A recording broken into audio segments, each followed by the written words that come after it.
çıkış bulmam lazım. Acımı dindirecek yaramı ben sararım. Sessiz dualarım, sustum duymuyorsun.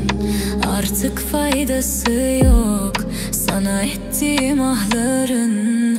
Kurusun gözyaşlarım. Derdi veren Allah bugünlerde, zulümlerde.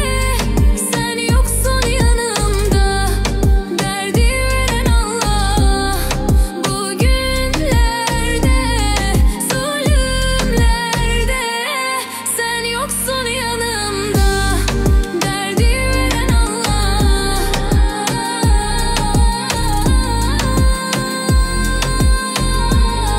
Sen yoksun yanımda. Derdi veren Allah.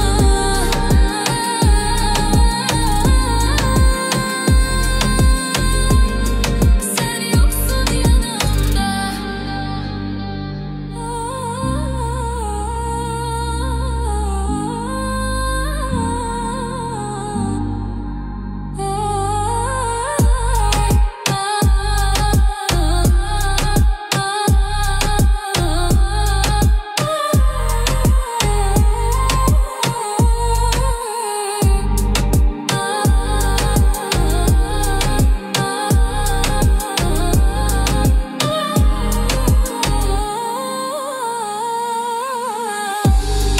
Derdi veren Allah bugünlerde, zulümlerde.